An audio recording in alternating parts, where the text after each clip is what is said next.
Hello, and welcome to Up Close and Personal with Inelia Benz.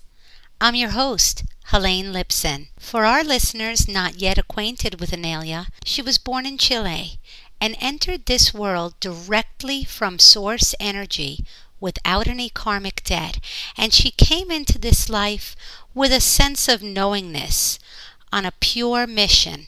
Her soul's purpose is to raise the vibrational level of the planet to a critical point that will allow a transitioning into the new paradigm, the new level of awareness for everything, for the planet and everything in it, every rock, every insect, every person. And to do that job, Inelia is a spiritual catalyst, awakening those asleep, helping those already aware to reach a higher vibrational level. And she's even traveled to different geographical areas in various ways for the sake of cleansing it so that the vibration can come through properly. Today, we will talk to Inelia about her deep connection to our Mother Earth, Gaia. We'll learn about some of her practices to stay grounded and connected, as well as some of her perspectives about how our planet came into being and the life forms that exist here. Hello, Inelia.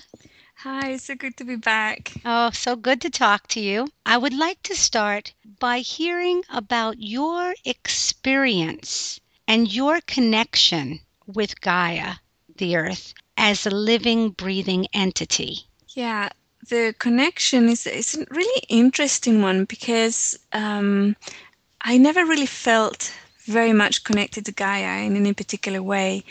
I did love the countryside. I loved nature, and for a while I lived in the countryside with my grandmother.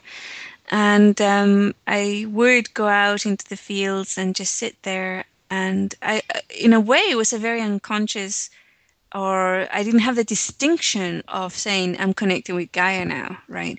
It was so natural, it was just there.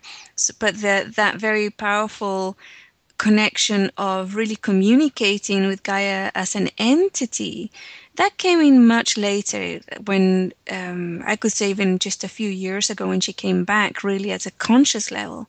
But before that, it was very much, very subtle, very energetic. It was a very subtle thing, and it was more to do with, for example, a particular tree or an animal or a field or a meadow. It was very much individual aspects or elementals from Gaia.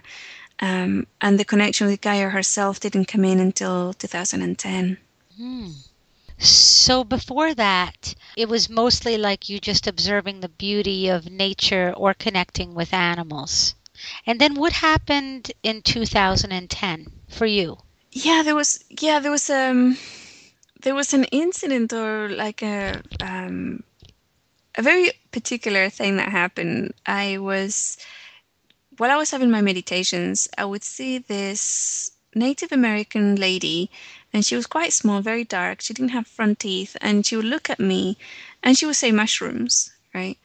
And eventually I copped on that she wanted me to take those nature's hallucinogens Mm-hmm. that people have, and they are actually mushrooms. And I said, no way, Jose, I'm not going there. There's no drugs going into this body, right? So I completely refused to do it. And she continued to insist. I mean, she kept popping up all the time, and that's all she would say. She would say mushrooms, and I would continue saying, no, it's not going to happen. And to cut a very long story short, there was an happened. I have a back issue that sometimes there's like an energy block or injury there that will play up sometimes when I'm doing too much. And normally it comes in the mornings, but if I'll sit into it, like I'll sit into meditation and go into that pain and allow it to exist and expand, it will release, it will go away. Anyway, there was a day when it was quite powerful, the pain was, and I sat down and I went to do that, and instead of it releasing, it said ER. So for me to go to the ER, and I said, no way, that's not going to happen because I don't even take aspirins, right?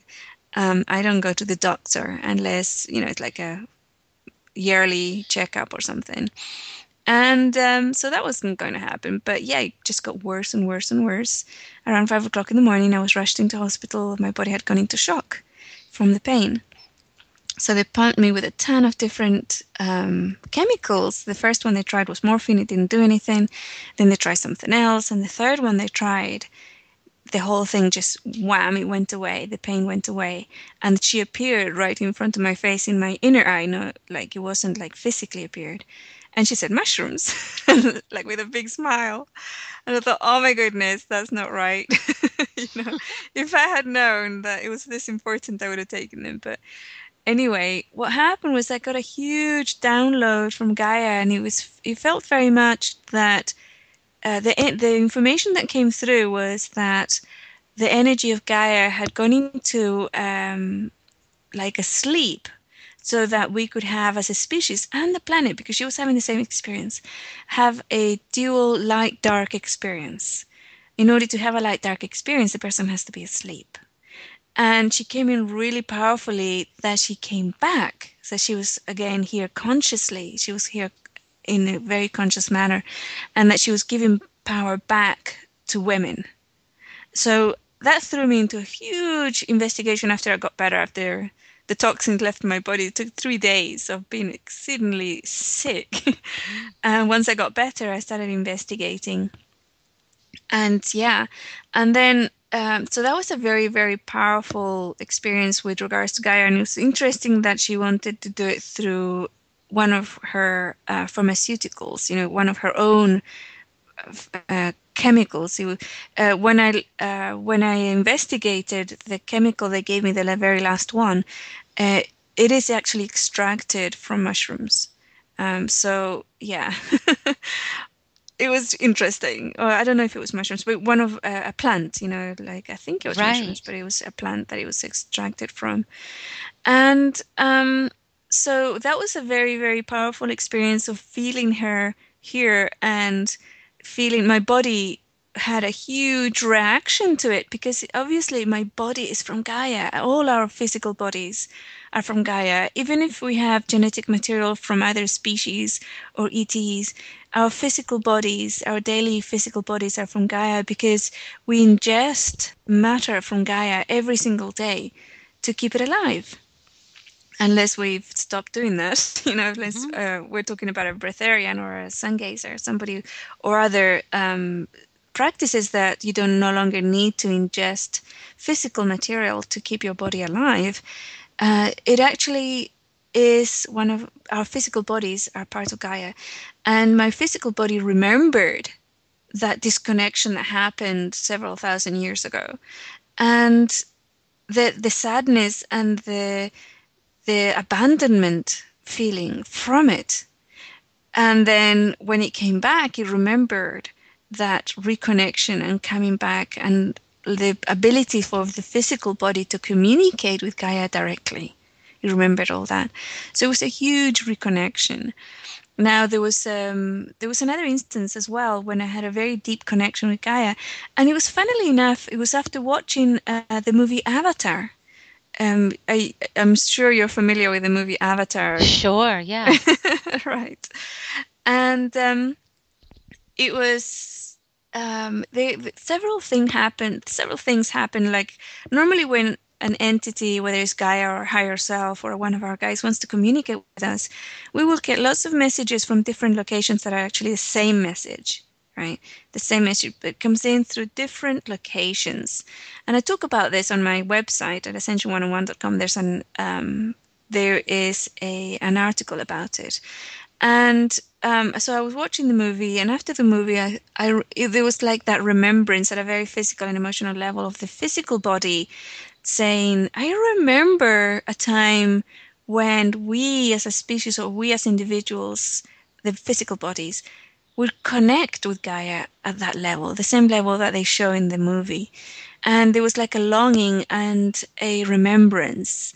And I sat with it and I thought, I wonder if this is true. I wonder if this is like physically we can do it again, right? And I sat with it in my morning meditation the next day. I sat with it, and then when I was meditating, I was looking, not looking, but I was facing a window, looking out the window. And then when I opened my eyes, I think it was after my meditation. It could have been after I sat in my desk. I can't remember exactly when it happened, but it was very close. It was still in that moment, in that feeling.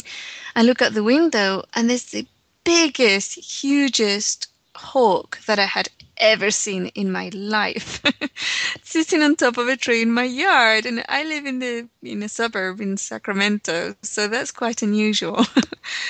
It was huge. It was enormous. And I thought, oh my goodness, well, if a guy is trying to talk to me, then that's certainly a very big message. And I went into the feeling, I went into that connection, and it was really powerful. I felt it in every cell of my body. My entire being felt it, that connection with Gaia. And I actually, because this is my first life here, I wasn't actually familiar with it at that level because I'd never been in a body with that connection. My body remembered it, and my body was overwhelmed with that emotion and that love and that support. But I, as a construct, as an individual, the soul construct, wasn't familiar with it, and I pulled away, and I thought, "Whoa, that's intense." Mm. Yeah, and I didn't trust it, and I actually did not trust it. That's incredible. Even from the beginning of that entire story with the mushrooms and then what happened with the back and then the symbols and signs from the earth letting you know about the synchronicity in the message, just intense. I want to go back to the message you got about the divine feminine or that more power would be given to women. Yeah, the message that I received was that basically it's a very physical level. Again, the soul or the spirit does not have a sex. It's not male or female. It's actually the individual singular construct that has a sex or a gender. And then sometimes the construct of gender matches the physical body and sometimes it doesn't, right? And so those are all very independent from each other. And the message that came in was that many thousand years ago, women and the physical body of women are power. They are power. They're not, they don't channel power. They don't will power. They are power. And what happened was that that had to be severed in a way women handed power over to men. And men are not physically power. They're a construct, right? And when you match the two, when a person, a singular person, balances out and is completely open to having both male and female, their masculine and feminine energies within themselves, power really has the structure to be able to function in a 3D dimension in a very healthy way. But what happened was that the species and the planet wanted to experience all matters with regards to power, which is also not having power, abusing power, wielding power, using power in a positive manner, using power in a negative manner, and all these type of things, power over others, that type of thing. So it wanted to have all these experiences, which is basically the light-dark dual experience. So what happened a few thousand years ago is the handing over of power from women to men. That's what happened. And it happened in a way that took a few generations, took about 2 or 3 generations for it to completely be handed over. And the way it was done, the way it was done, it was women handed over power. Women really were the engine behind the handing of power over to men, and the ones that really, as a species, took the decision to have this experience. And one of the things that happened was I was wondering, why on earth would anybody do that, right? And so I got all sorts of information after that, and that's a whole different story. But basically, what happened in 2010 was that Gaia came fully back online, consciously came back online, and handed power back over to women. And So this is when a huge amount of women started to wake up, and men also, because we're talking about every physical body has equal amounts of male, female inside of them. When the fetus is formed, they don't have a sex, they have both male and female potentiality. And it's within the womb that the body decides which way it's going to go, or something takes the decision. And then one set of sexual organs starts developing, and the other set starts receding. Hmm. You know, but before that, they have both at equal amounts. And sometimes people, they have both, and they're born with both, right? In equal amounts. They're both fully developed. Both sexual sets of organs are fully developed.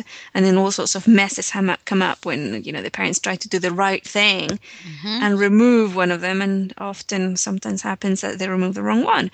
And sometimes, it's like, obviously they shouldn't have done that. Mm-hmm. But yeah, so we all have both, but one of them is like the alpha one, and the other one is the beta in a physical way. And we all can work at both of ours and really integrate the energies. And then we have both. We have power, we are power through our feminine side, and we are structure through our masculine side. Wow. Incredible information you're sharing today. I'm thinking also, though, about a meditation you did online, and it's even on your site, ascension101.com, where we are looking at the earth, where we're actually seeing all the waters clean, we're seeing the earth clean, fresh air for everybody to breathe, clean water out of the tap.